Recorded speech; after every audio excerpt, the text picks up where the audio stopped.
Okay, Assalamu alaikum. Assalamu alaikum. Bismillah. Bismillah walhamdulillah wa salatu wassalamu ala rasulillah wa ala alihi wa ashabihi ajma'een. Welcome home, everybody. Welcome back to our Tuesday night session on the content of character. Last week, alhamdulillah, we had the pleasure of being joined by a good friend of mine, our guest Sheikh Ahmed Billu. And even though we typically go over two ahadith per session, we were only able to cover one, which is fine. Alhamdulillah, we had a nice a deep dive last week. So we're going to continue, inshallah, and we're going to try to get through a couple of ahadith today. We might even get through three before the end of the session, inshallah. I'm going to go ahead and open up the Q&A.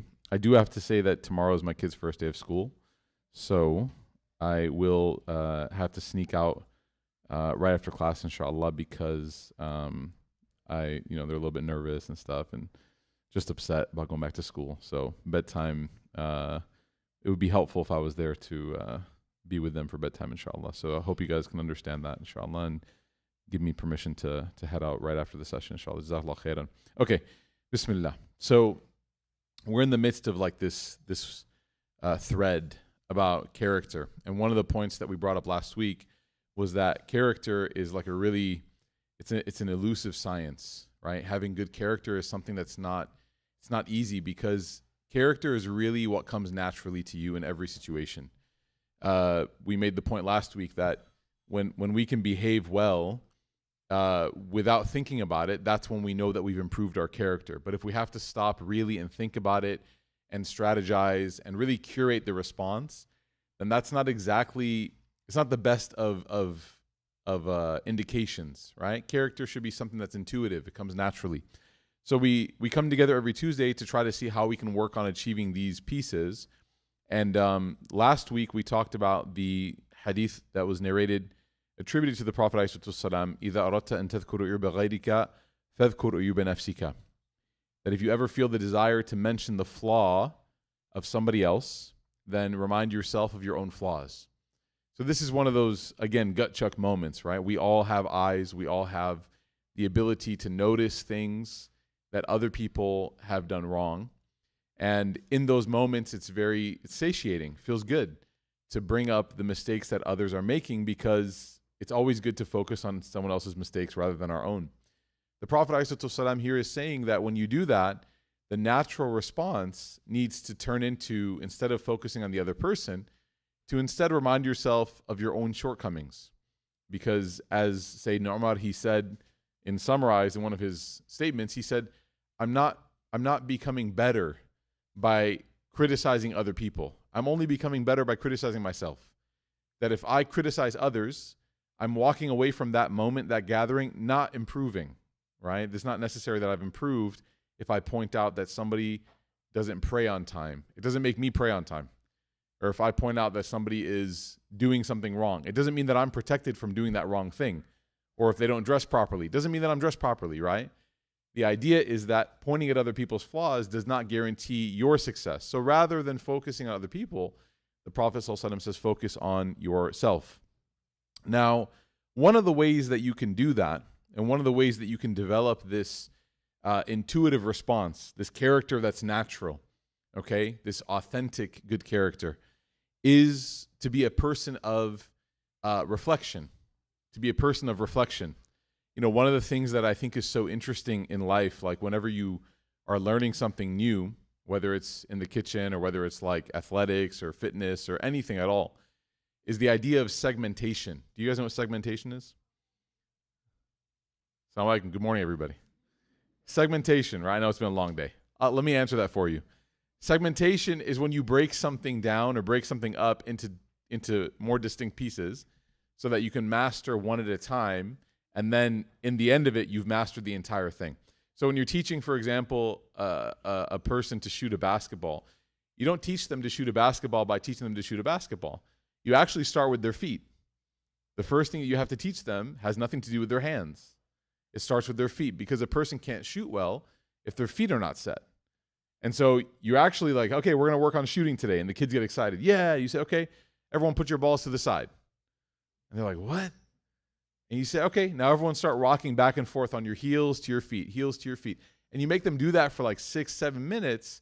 And then at the end of that, you guys have seen Karate Kid. We're all old enough to see Karate Kid, right? At the end of that practice, after 45 minutes, that's when they get their first shot up, right? And they're frustrated because they thought they were just going to go out there and shoot all practice.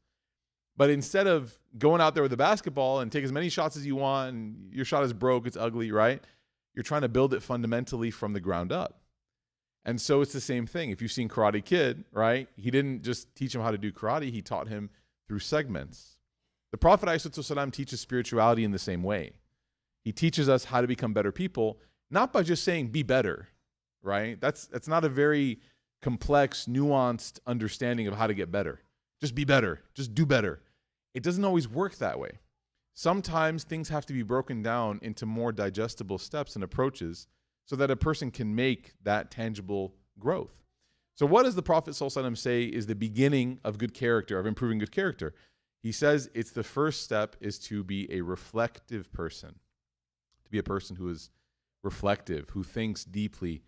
It doesn't just take things as they come, but rather looks at experiences. Like how many of us, we don't just have a moment or an experience, but we might even think to ourselves like, why am I experiencing this? Have you guys ever become frustrated or irritated with somebody or something, and it wasn't clear to you why? And then maybe later you like got home or you were driving or somewhere, and you were like, why did I get so frustrated by that? Like, what was it that made me irritated? Normally I can be patient. Normally I can control myself. But what was it that got me irritated, right? And sometimes it has actually nothing to do with the person that was in front of you, but maybe it was like a backstory. There was some other context, some baggage, some trauma that you hadn't unloaded yet. So the Prophet ﷺ, part of getting better is being a person that actually asks yourself those questions. What are your triggers? What are the things that cause you to move impulsively? What are the things that cause you to react in the ways that you do? So he says here in this hadith that إِذَا أَرَدْتَ أَن تَفْعَلْ أَمْرًا, if you ever find yourself wanting to do something, like you feel this desire internally to do something, which we experience every day, right? Today you walked in here and you're like, I'm going to get a matcha. All right, I'm going to buy a matcha. Okay, good. MashaAllah. I'm going to get a coffee. I'm going to get some chai. What are some things that a 30 and up attendee at 7:26 on a Tuesday has to think about before they ingest caffeine? Will I be able to sleep tonight? Yeah, right? Okay. So look, we're already really good at this. We have become reflective enough when it affects like our material world. So some people don't want to drink caffeine after a certain time. I know some people are so sensitive, they don't even want to smell it. They're like, I can't be around coffee. Don't even say the word, right? Whisper it. It's like Voldemort, like, you know, the caffeine that shall not be named. Because the sensitivity. So we do this all the time. We do this when we're spending something. إِذَا أَرَدْتَ أَن تَفْعَلْ أَمْرًا. You want to buy something. What do you want to buy? Someone shout out. What are you currently in the market for? What are you trying to buy? A watch. Oh, nice. Okay. Are you wearing a watch? You're not. So you could use one. Okay. So you're looking at watches. And watches are crazy because you can buy one for, you know, you can get Temu, right? Or you can get the Rolex, right? You can mortgage one or you can just get one for $1. And again, you have to think about it. إِذَا أَرَدْتَ أَن تَفْعَلْ أَمْرًا. Like, okay, I want to buy a watch. I want to buy a watch. So you have to go through the process of reflecting, like, what do I need from this watch? If I just need something that's going to tell me time, there's a lot of options. I can get something very cheap, very inexpensive, but maybe that thing will break down. Okay, maybe I get something a little bit more reliable. But now, wait, do I want to impress people with this watch? Like, do I want people to look at that and be like, oh, what is that? Okay, now I'm entering into a different price bracket, right? Now I'm going to a different level. So what does the Prophet ﷺ say? If you find yourself wanting to do anything, فَتَدَبَّرْ عَاقِبَتَهُ. Think about the consequences. Just think about the consequences. One of my earlier teachers, Professor Umar Muzaffar, he said, one of the best things a person can do is they can stop and carry every thought that they have to its logical conclusion. Carry it to the end. Take whatever thought you have all the way to the end of its story. Okay? A lot of times we get caught up in the speculation world. We get afraid, we get excited, maybe like we get really anticipatory about something, and we can really quickly restore ourselves back to moderation if we just carry on with the end of the story, right? Some people get really anxious about what people will think about them. Oh man, if I do this and this happens, people are going to judge me. People are going to make fun of me. Take it to the end of its conclusion. Take it to the end of the story and realize nobody actually is going to remember anything. Nobody will think about you. Nobody's going to highlight your action. It will just be you. It will be internal. Nobody else will care. And once you take it to the end of its story, you realize I had nothing to be nervous about in the first place, right? So when it comes to decisions that we're making, oftentimes we make decisions and we have a lot of different variables that we're considering. But as you get closer and closer to the end of the logical conclusion, you realize some of these variables are complete delusions. Some of these variables are complete delusions. I am buying a watch, okay? And I find myself just instinctively, because I didn't ponder it, I find myself walking into a Rolex shop, right? I don't know how much they cost. I don't know what, all I know is that when I say Rolex, people get excited. When I say the word Rolex, people go, wow. Or I go to Omega or I go to one of these. And then I start to realize I go there and, everyone's always done this like once or twice in life where you go to a shop, you walk in, you're like, can I see this? And then you see, you're like, that's nice. How much is that? And then they say a price that is like 3 decimals beyond what you anticipated, or 3, like the comma comes way too early, right? Or way too late, I should say. And you're like, and then you got to play it cool because you're like, I got to act like I've been here before, right? So like, oh, this watch, it's 50. You're like, oh, 50 is not 50,000. He's like, yeah. I was like, oh, I thought it would be a little bit more than that actually, right? Like, got to play it cool, all right? I saw this for 61 online, right? That's a great deal. I'll get 2 maybe, you just try to, but they can smell it right away, okay? So you're in that situation, and then subhanAllah, something weird happens. Because your impulse has already dictated what you want, because your impulse has already told you what you want, you start now to negotiate things that actually should never have been negotiable. So then you're like, do you guys do financing? You never would have even considered to finance a watch before, but now because your heart has already impulsively taken over this transaction, you're already set on it. What is missing from this whole process is tadabbur, that deep reflection. Why am I buying this?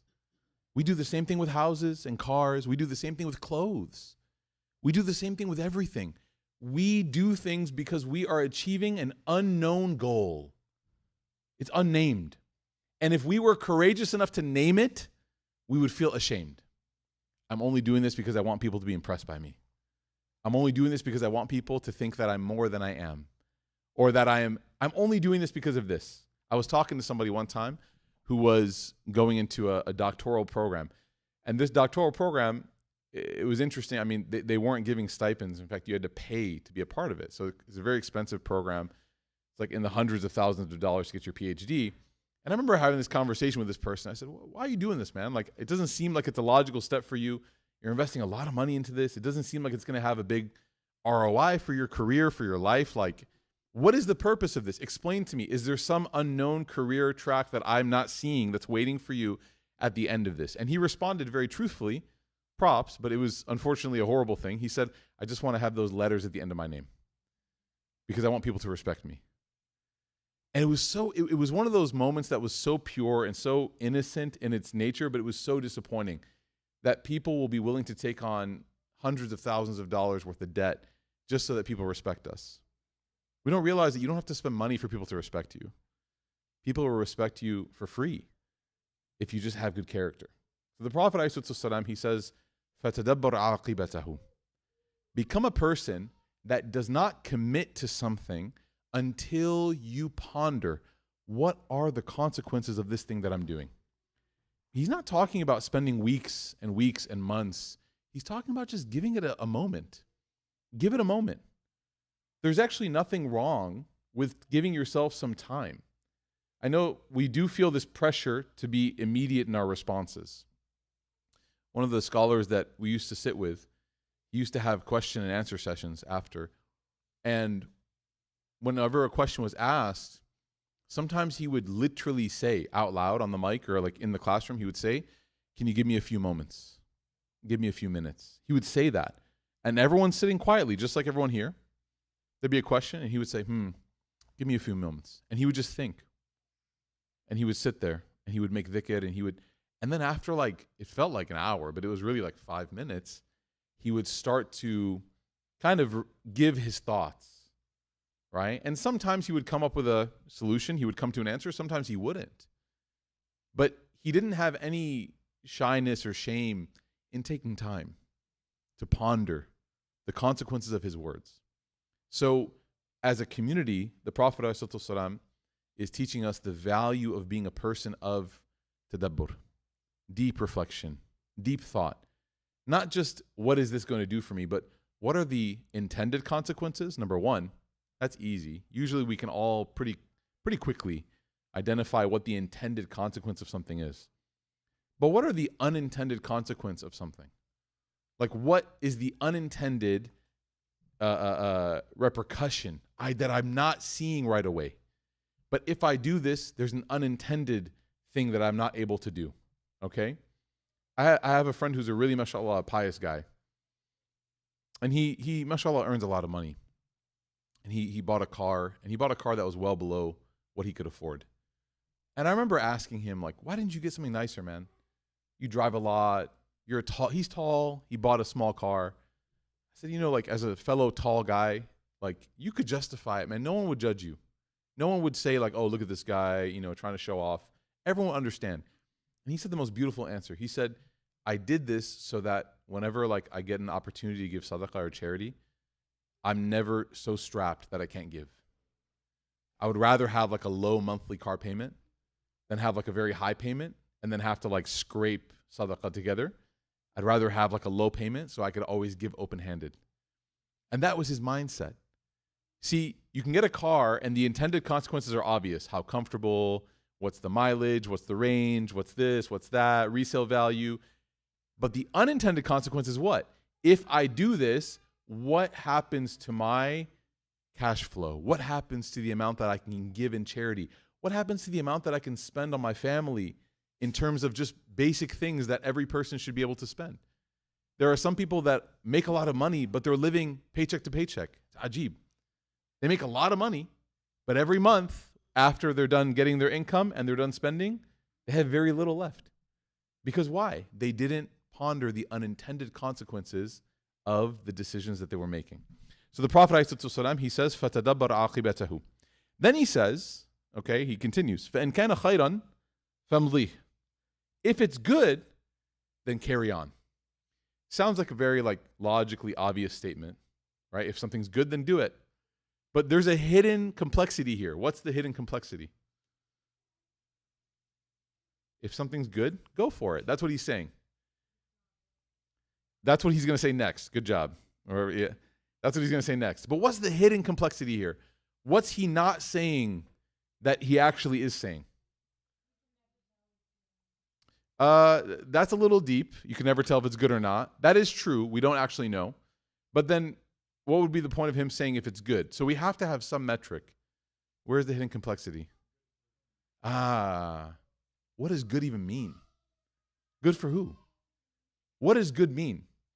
What does success mean? What is happiness?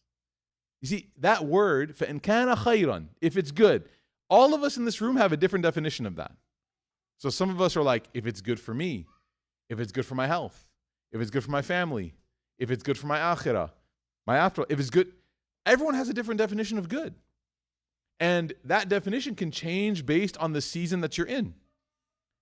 But the believer, the one thing that makes the Muslim different and the person who believes in Allah different is that we all try to strive to have the same definition for this word. That this word khair is used by the Prophet ﷺ when it talks about anything that positively contributes to your relationship with Allah subhanahu wa ta'ala. Anything. That is the definition of khair. When he said the word good, when the Prophet ﷺ said this is good, he's not talking about any of the really like mundane, petty, material things that we talk about. He's talking about this is actually truly good. And that's why when we get difficult moments in our life, those who realize what those difficult moments are doing for them, they are actually able to find the good in those moments. Because maybe through this sickness that I've been dealing with, maybe through this illness that I've contracted that is making my lungs feel pain or making my body sore or body ache or my stomach can't keep anything down. But I know that as a result of this difficulty, Allah is forgiving a lot of my sins. And so even though on the front end, this disease is not good, but it is good because Allah is making me closer to Him as a result of this difficulty. فَإِنْ كَانَ خَيْرًا فَامْضِي. If it is good for you, then you have to do it. So the only way that a person can take time to think about if something is good for them is they have to know how that thing contributes to their faith. Does it help your faith or does it hurt your faith? Some people might walk in here and, alhamdulillah, I got a job offer, a new offer, a promotion. In this economy, may Allah Ta'ala make it easy. I know it's not easy. May Allah Ta'ala protect everyone's risk and their income. Say Ameen. I know it's hard. Someone walks in, they say, I got a promotion, but that could actually not be good for you. You have to look at the consequences of that. Like maybe the job that you were at before, it was a little bit less exciting. It was a little bit less of an industry that was emerging. But maybe that job was a lot less threatening in terms of religious boundaries. Like maybe you were working in a company that was a lot more safe just overall.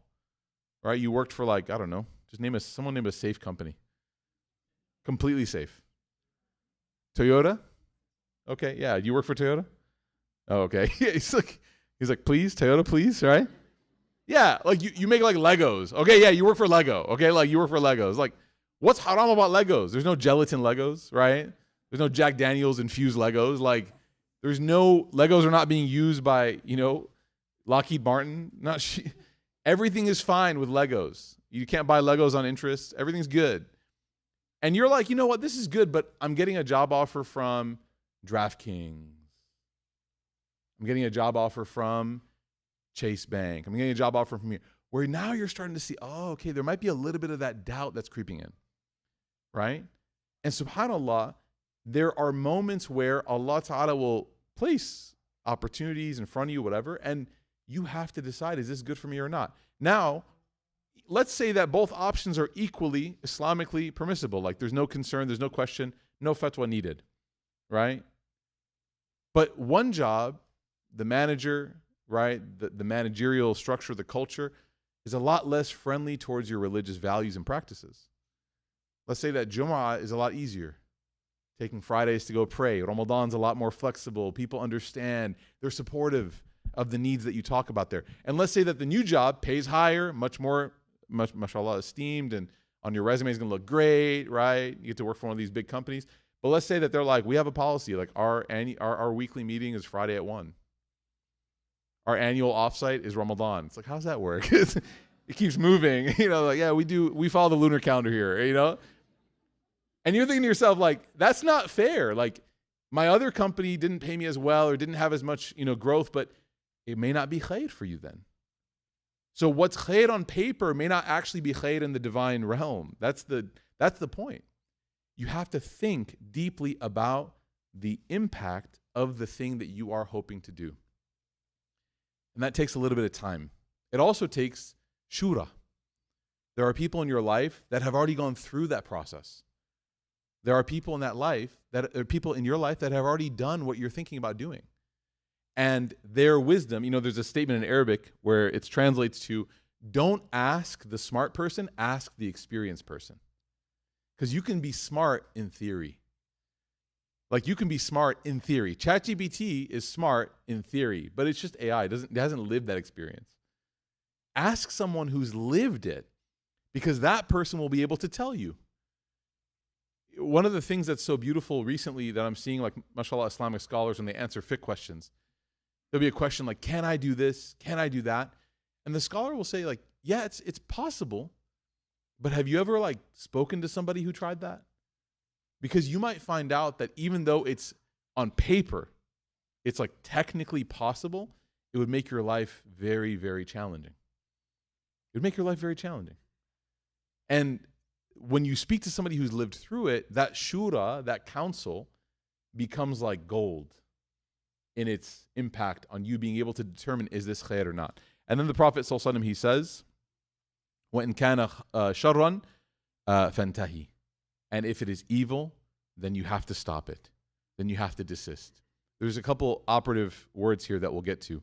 The first, of course, is shar. So the definition of khair, anything that contributes positively to your relationship with Allah. Evil is anything that contributes negatively to your relationship with Allah. Okay? And that also includes, by the way, like your family, your friends. So all of the relationships that Allah has told you to maintain, that includes that. So if a person is trying to say like, oh, should I do this? My family will be really happy, my spouse, my parents, my kids, whoever. That's part of khair. As long as it's in line with Allah, that's good. The Prophet ﷺ said, I apologize for those of you who are the responsible parties financially for the home.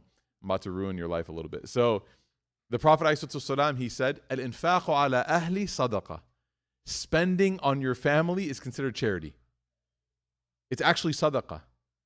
So when you spend, like if your kids are asking for something and you want to like negotiate it and you feel maybe a certain type of way, remember one base principle. The Prophet ﷺ says spending on your family is charity. It doesn't have to be that all charity only goes to people that are always acutely in need or those that you don't know. That is required. Zakat, sadaqah for sure. But when you're out with your family and you're debating like, should I take care of the bill? My brother makes more than me. Should he take care of it? My sister's this. Should I? You're going out. Realize, al-infaqu ala ahli sadaqa, taking care of your family financially, giving to them is charity, right? So if a person wants to debate, is this bring me closer to Allah? Yes, buying gifts for your family is bring you closer to Allah because it's charity. It's one of the many branches of sadaqah, okay? So that's the other side of this. Now, there is evil as well. If the Prophet ﷺ, he said, if it's bad for a person's relationship with Allah, fantahi. What can be bad for a person's relationship with Allah? Well, a lot of things. If a person has negative character or bad character and they engage with somebody in a way that is sour, bitter, right, miserable, even if that person is trying to do it for the sake of Allah, right? Like how many people have heard of a story, you don't have to say if it's you, where you were yelled at to do something that was for the sake of Allah? You don't have to raise your hand. How many people know somebody that was shamed in order to do something for the sake of Allah? Is that khair or shar? On the front, it looks like good because it's like, oh, this person is doing it for the sake of Allah. But what you don't realize is that by doing it in this manner, in this way, the ultimate consequence of this behavior is actually not khair, it's shar, it's evil. Because this person now is going to completely remove themselves from anything that has to do with Allah subhanahu wa ta'ala. Right? Person was guilted about salah their entire life. Now when it comes to prayer, they don't want to pray. They don't want to pray. Because prayer mentally is associated with what? Failure. You're a failure. You're guilty. You didn't pray. Allah is going to put you in hellfire because you didn't pray. There are children, subhanAllah, that hear this on a daily basis. Right? Sometimes from family, sometimes from strangers. It's crazy. And you can imagine that even though there's an intended khair, intended goodness, it's kind of a weird like Frankenstein effect. It doesn't work that way. So we have to think not only about the things that we're doing and what our intention is, but what the end result is.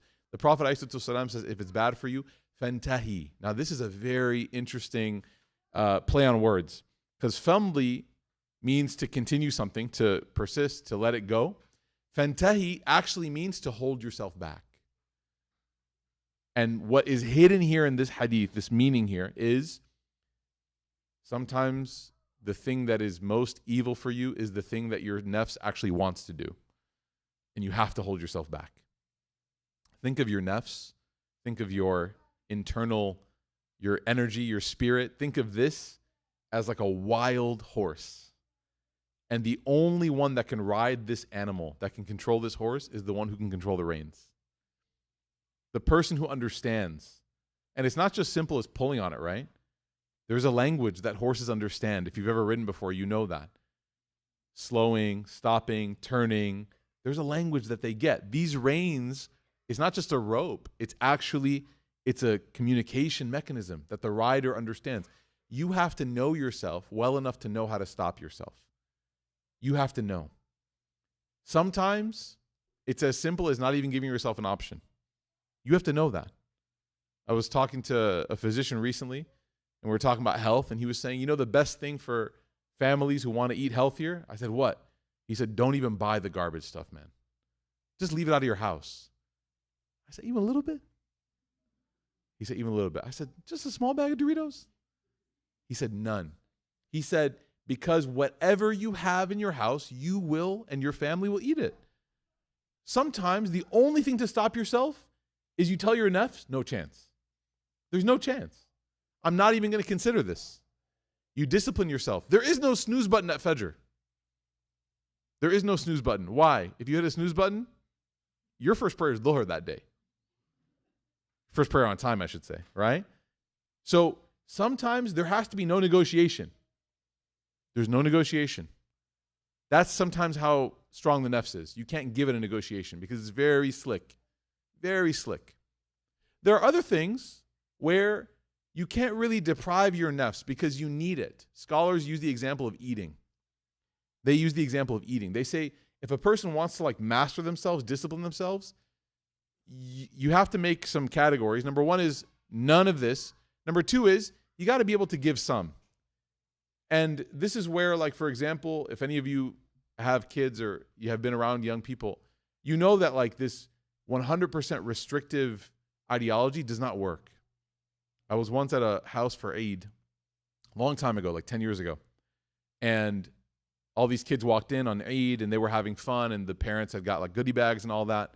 And all the kids were having a great time, water guns outside, and it was fun, right? They were making a ruckus. And there was 4 kids that were deeply attached, glued to a television screen. Sucked in. And they were watching I don't even know what it was. And I remember that I was talking to the parent of these kids, and he's like, yeah, we never let our kids even look at screens at home. And the irony of this, which by the way, I'm a believer that screens are evil for kids. But the irony of this is what? In the presence of a screen, there was no discipline. But all the kids who had some screen access, measured, okay, you get 20 minutes a day, 15 minutes a day. When they walked in, they were like, water guns, this, that, right? Cat, chasing the cat. But the ones that were restricted, that had no outlet, as soon as it was presented to them, they were up against it. That's a great metaphor for the nafs. If you restrict yourself from having nothing enjoyable, the moment that is presented to you, you won't be able to control yourself. You won't be able to control yourself. That's why Ramadan is that you fast and then you break your fast. It's not that you break your fast at Maghrib and then you start fasting again. You can have food for 30 minutes and then you have to go hungry again. No. Allah says the day is for fasting, the night is for eating. You get to rest, you get to relax your nafs a little bit. It's a lot of work. You put in 12 hours, 15 hours. Okay, have your samosa. Have your mango shake. Enjoy your coffee. Have your matcha. Because guess what? In 12 hours, we're going to do it all over again. So you got to be ready, right? You got to be ready. And even when you see the good coaches in sports, they'll have the tough drills, and then they'll let their guys go get water, relax. Okay, in between this and that, we're going to play a game. What are we going to do? We're going to play keep away. Whoever gets 7 points first wins. Completely not difficult, non-technical, very waste of time. What is it? It's a reset. Because if you drive these people into the ground, they're not going to be able to hold themselves back. So the Prophet ﷺ, he's teaching us here, controlling your nafs is an art. It has languages. It has stages. And the best way to be able to master that is to be a person that thinks about the effects of what's going to happen if you do something. Okay? May Allah Ta'ala give us this and allow us to be successful in this very, very direct endeavor. Ameen ya Rabbil Alameen. Okay. The next one, the next hadith that we'll go over before we go to Q&A, seemingly has no connection with the previous hadith. But we'll talk a little bit about it. Okay? It's narrated by Al-Bayhaqi that the Prophet ﷺ, he said, قال رسول الله صلى الله عليه وسلم إذا تجشأ أحدكم أو عطس فلا يرفع به الصوت بهما الصوت. He says, if any of you, okay, let me give the context first. The Prophet ﷺ did not come to erase your humanity. You're going to laugh so hard because I'm starting so dramatic. When you see where this goes, you're going to be like, wow. He did not come to erase your humanity. The Prophet ﷺ did not come to tell you not to be human. He told you that part of being a good human is that you take what Allah created you with and you moderate it, you measure it. Okay? So Allah Ta'ala made you a person who needs to sleep. We all need to sleep, but don't sleep all day. Allah Ta'ala made you a person that needs to eat, but don't eat too much. Allah Ta'ala made you a person that likes to spend, but don't spend recklessly. Right? So this hadith says, إِذَا تَجَشَّأَ أَحَدُكُمْ, if one of you burps, أو عطس, or sneezes, فَلَا يَرْفَعَ بِهِمَا الصَّوْتِ, then when you burp or when you sneeze, don't scream. Don't raise the voice of it. Right? We've all heard the sneeze scream. Okay? Or the belch. Right? In English, we say belch, right?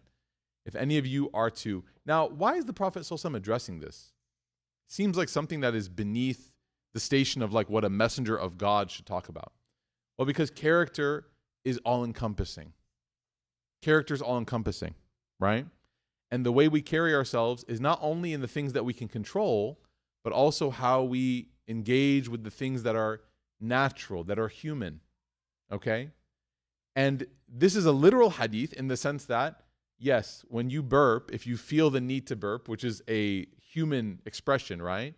When a person has gas in their diaphragm and their stomach and they need to let it out, etc., there's a way to do things that are otherwise socially a little bit off-putting. There's a way, okay? There's a way to do it. And the same thing with sneezing. Everybody sneezes. And there's a way that a person should, within their control, express their sneeze, right? They shouldn't exaggerate or they shouldn't, make it more than it needs to be. So the Prophet ﷺ is teaching you that, yes, your body is going to have human expression, human, normal, biological expression.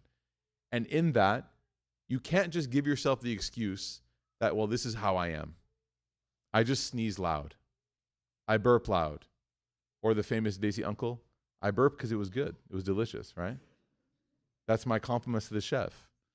No. The Prophet ﷺ teaches us that when it comes to bodily function, there's an etiquette. There's an adab. There's an adab.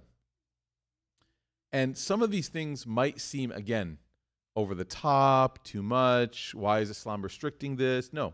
Islam is not restricting anything. It's refining it. It's making it better. It's teaching us that there's always going to be a beautiful way to do even the most natural of things. There's always a beautiful way to do it, right? The Prophet ﷺ, he would even have mercy upon people in their moments where they could not sometimes mask or hide these things, right? The narration of the man who sneezed during Salah, and he kept sneezing loudly, and then he kept basically saying, why aren't you guys saying Yarhamakumullah? He didn't know at the time that people can't speak during prayer. So he would sneeze, and he would say, Alhamdulillah. And then he would look like this, waiting. No one responded. He sneezed again very loud, right? Because maybe he thought it was like a volume thing. Looked, Alhamdulillah, looked to his right and left. Then after prayer, the Prophet ﷺ said, who was sneezing? And it was the guy. He said, it was me, Ya Rasulullah. He goes, may Allah reward you for your enthusiasm. You were trying to complete the loop of sneezing in Islam. But he told him that we don't make noises during prayer. Right? So yes. Did he say, it's haram for you to sneeze, please redo your salah? No, he didn't say that. He said, may Allah reward you for your enthusiasm. You were in salah, you sneezed, you tried to get the Yarhamakumullah, you didn't get it because people were praying. Okay. But he taught him what? In prayer, we have a certain etiquette, even with our bodily functions. Okay? Nobody should be ashamed of the way that Allah subhanahu wa ta'ala made them. No one should be ashamed of the fact that they have a normal human function, but there's always a way to do it with class, with etiquette, with adab, and this is part of the content of a character of a Muslim. Okay, we ask Allah ta'ala to give us that beautiful character, and that even in the moments that are most human, we ask Allah subhanahu wa ta'ala to allow us to be the best reflection of our humanity. Ameen ya Rabbil Alameen. Okay, let's do some Q&A inshallah. Maghrib's in about 15 minutes or so. Yeah. I'm sorry to be that person, but Lego does have connections to Lockheed Martin. Come on, you gotta be kidding me. I mean, I don't have any like investment in this, but that's crazy. May Allah protect us. I mean, I would say prove it, but I'm just waiting. I'm going to go Google it later. I was in a halal relationship of getting to know someone for marriage, but it ended. I got emotionally attached, and now I feel sad. Any advice for healing and moving on? Yeah. So I would say the first thing is like, you have to give yourself some time. It's not going to be like an instant thing where you can recover from this. Sometimes it's difficult. And I would say the second thing is that this is why whenever you try to get to know someone, you should set some parameters. It shouldn't be just like an open-ended thing. One of the biggest parameters that I set for people is time.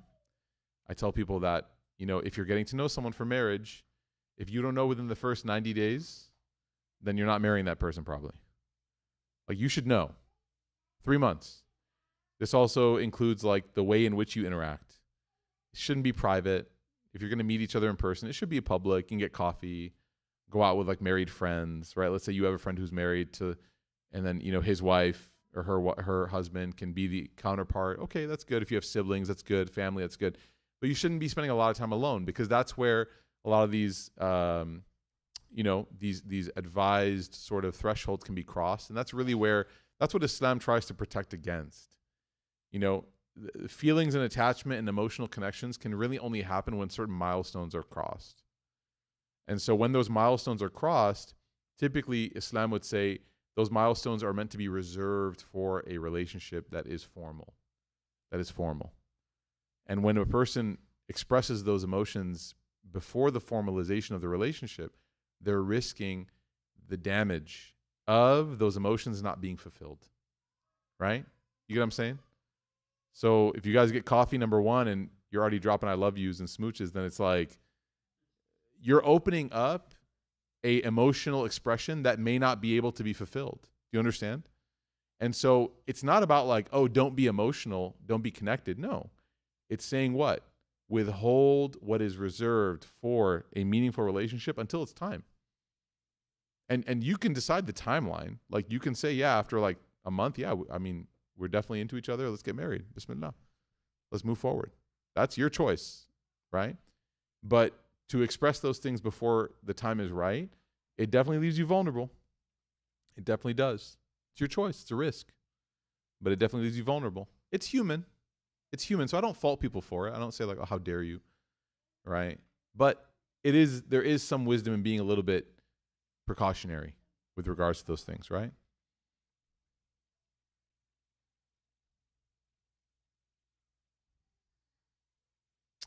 Allahu A'lam. Okay.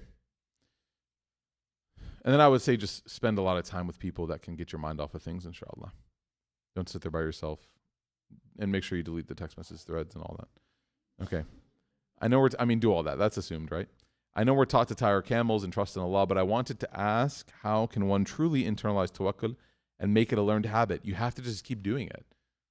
You have to keep doing it. I mean, one of the ways that my teachers taught us was like write down in a journal moments in which you trusted Allah and like the moments that trust was fulfilled. Okay? And be able to like write down those stories. A little small journal entry. I was really concerned, I was this and that, and then I had no choice. I trusted in Allah, and then subhanAllah, 2 weeks later, Allah delivered this, situation to me, and I never thought it was possible. And keep that as like a memoir. The memoirs of your tawakkul with Allah. So that way, whenever you're going through a difficult moment, you can go back to that writing, that reference, inshallah. And I would say it's also good, again, to spend time with people that have this. People that can remind you to be positive and optimistic and, keep you focused on the good. Truly, we have more good than we have bad in our lives. Truly. I mean, I don't need to go into details, but we have way more good than we have bad. So this exercise should not be difficult for an observant person. May Allah Ta'ala accept. Can we have a 30 and up singles mixer? Absolutely not. How dare you? You've offended me and my lineage. Look, I'm all for people getting married, just not here right now. Like I will happily attend your wedding outside at 8 p.m., okay? But not in this space. And the reason why, again, I'm going to reiterate, is because when people come to a gathering to learn and connect with Allah, they're not maybe in the right headspace to engage in a pre-romantic relationship conversation. So it's not that I'm against it. I just think that it's a space where people come feeling like they're expecting one thing, and then if they are engaged with a completely different thing, it could be jarring for them, right? And think about it this way. If you approach someone here for that reason and they're not here for that reason, you could actually have ruined something that could have worked if you just did it in the right place, right? There's plenty of Yemeni coffee shops in Dallas. I don't know what goes on, but I hear.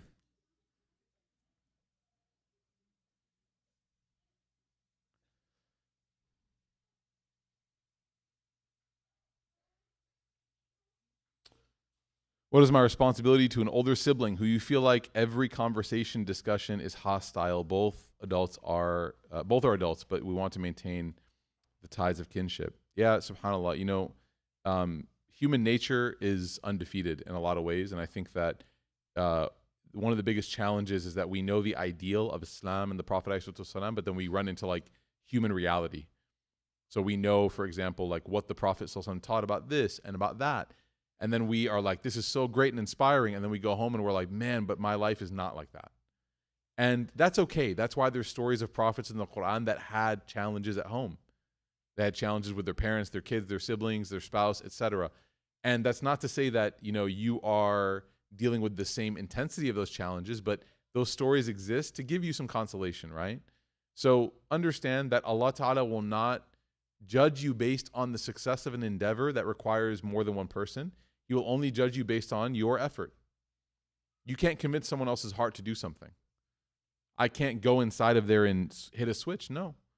Allah will not judge you based on whether or not you and your cousin are best friends. But Allah Ta'ala will judge you based on whether or not you tried. That's it. Because all you can do is put forth your effort. If the other person doesn't reciprocate for whatever reason, and they could have, some issues that they went through anxiety-wise, mental health. It's possible. It's entirely possible, right? But your connection with Allah is only contingent upon your effort, not upon the result. Just put forth the effort, inshallah. Wallahu a'lam. How to deal with a mother-in-law who is claiming you were disrespectful towards her and is slandering you to everyone to force an apology. Cancel the GOTV subscription ASAP.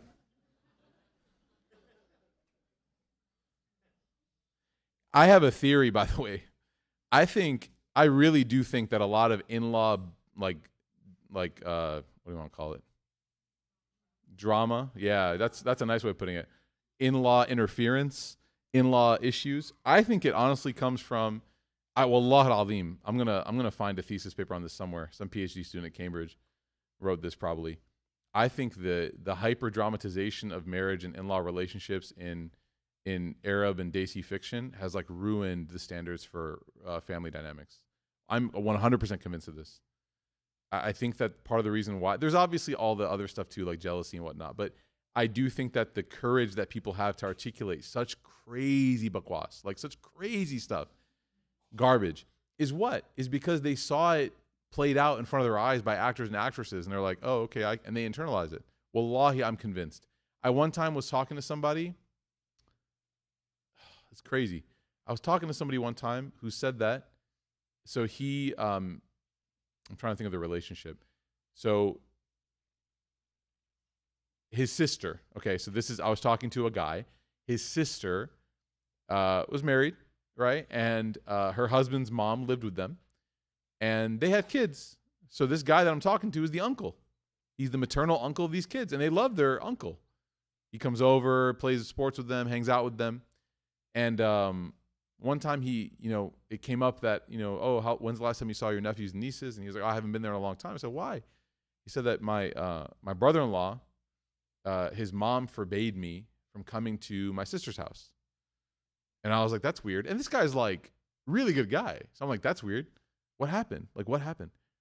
And he said, I don't know. She's like, she's mentally well. She's, not deranged or whatever, but she's convinced that like, I'm going to come in one day and just like, she said like, kill her. And I was like, and wallahi, I'm not joking. when I spoke to the family, when I kind of got, this is a long time ago, by the way. When I spoke to the family, they told me, they're like, yeah, she's watching this drama and it happened, this Pakistani drama. The brother-in-law came in, Mamu came in with a gun and just shot up Dadi. And it was just like, and she translated that into like real life things. And we're laughing because it's so absurd, but I'm telling you, look, okay, pause for a second. Don't judge, pause. How many of our romantic relationship expectations have been written for us by Taylor Swift? Yeah, that was too emphatic. Relax. Unless you agree with me, then we're on the same page. How many people are like, I don't know if I want to get married. Why? Because I don't feel the way that Taylor said it would feel. Okay. Like, we are all prone and susceptible to having our emotions manipulated by the arts. So I'm not judging auntie and uncle. I'm not saying like, oh, we're all prone to it. Different cultures have different expressions. But we need to be careful. Like, art is supposed to, the question, does art imitate life or does life imitate art? We have to be careful. We cannot let the art that we watch like change and manipulate our life. Unless there's khair, Ooh, deep cut, right? And kana khairan family. Okay? So, but to answer this question, right, more practically, I would say it's your job again to take every avenue reasonably. You don't need to go on a campaign defending your innocence and this and that. Just take every opportunity you have reasonably to apologize, to try to set things right. If it's just out of control, if it's just too much, then you have a right. You're a dignified human being. You don't have to grovel and beg for forgiveness. You go and you apologize. If there's a misunderstanding, you say, I'm sorry. You try to seek maybe a third party that can help arbitrate and hopefully, inshallah, that repairs the situation. And again, of course, if you feel like this person, the nature of your relationship with them is not healthy, it's a little bit toxic, you're allowed to have some slight boundaries. It's okay. You're allowed to say, you know what, like, I'm gonna say salam and hug you and we'll love each other, but I'm not about to I'm not about to open up my phone and show you like all my photos from last weekend. We're not that close anymore, right? It's okay to have people in your life that they're maybe like a 6 out of 10 in terms of trust. It's normal, right? You shouldn't have very many people that you are like 10 out of 10 with trust, by the way. That's a red flag. If someone trusts everybody 10 out of 10, that's a red flag, okay? So it's okay to have a little bit of boundary, inshallah, and hopefully your counterpart, your spouse, supports this, inshallah. Allahu a'lam.